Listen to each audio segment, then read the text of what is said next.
Hi guys, so today is day 14 of our brooding of noilers and layers. So we are giving them gumboro vaccine today.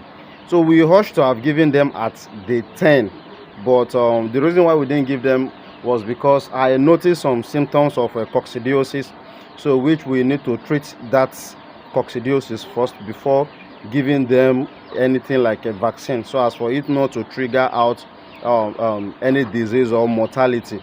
So today now I came to the brother house to check them, so as for we to see if they are fine and they are ready to take the vaccine for today. So that's why we are here today now. So let's just observe them and see. So there is something I noticed about the birds at 2 weeks. So I'm seeing some runs among them. So the runs are those smaller ones that are, or those shorter ones, or the ones that are eating and they are not growing. So which I'm going to shoot a video about the runs chicken. So but not today, but we just have to just sort out some of the runs among them, and we put them in a separate place. So that's why I had to just create this buffer between them. So I'll put the runs here and give them what I'm not going to vaccinate the runs. So I've created a buffer between them. So for now I'm just going there now to just select the runs and separate them by keeping them here, so as for them to be able to come up, because we have some treatment, special treatment that we are going to treat the runs, so as for them to come up to have almost the same uniformity growth with the other ones. So that's what I'm going to do now. So just keep tuned. If you know you've not subscribed, if you know you've not clicked on that subscribe button, please help us click on the subscribe button, click on the notification bell so you get notified whenever I post a new video. So we are picking out the runs now.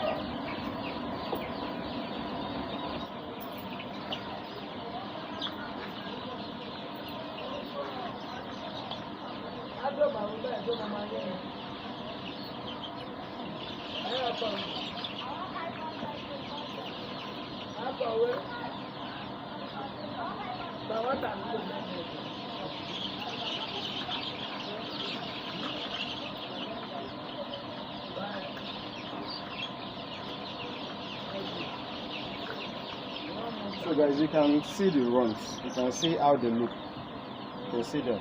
So they look very small, despite the fact that the rest of them are still big. So these ones are the runs. It is not my fault, but from the parents, to probably their egg were very small and has some things which we are still going to talk about in our next video. So you can see how small they are. So I'm going to isolate them by putting them here. So we are going to treat them here.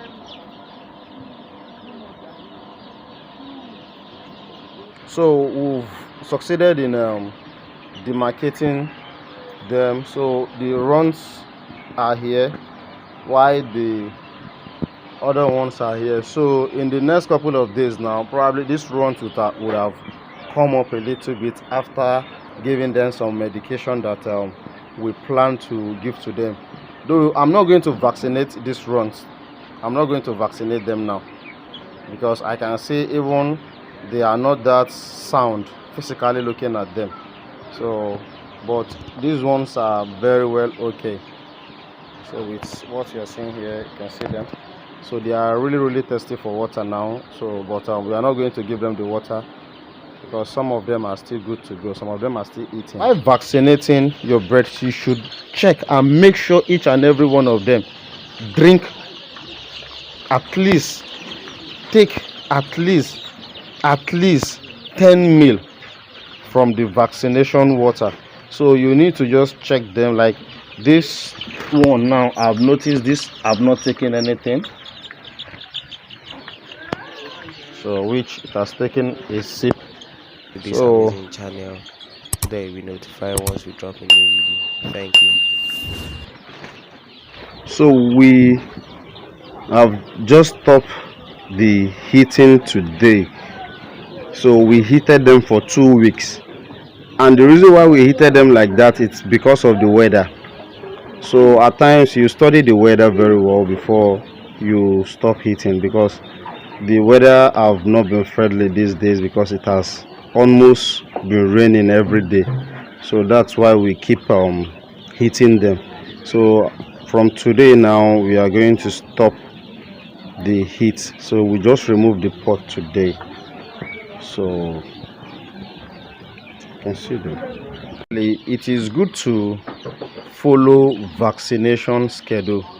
It is very good to follow vaccination schedule, but the problem we do have at times is because at times, if probably your birds, you're supposed to give them treat them on antibiotics, and you'll notice sign of coccidiosis in them, and because of your vaccination schedule says is antibiotics, if you do not know, you just keep treating antibiotics, and you may be having issues of mortality, losing one or two of your birds, and which is not a good idea. So in a situation like that now, you wouldn't know what to do. You may even be saying probably maybe the antibiotics you're using is not that good, or maybe they've adulterated it, or stuffs, different stuffs like that. So if it's like that, it is good for you to observe your birds, know the cause of the weakness or the diseases that they have at that time, so at which you treat that disease off. So after treating that, then you know the next step to what to do next. So because it will not be advisable for you to just vaccinate birds when you know the birds are sick.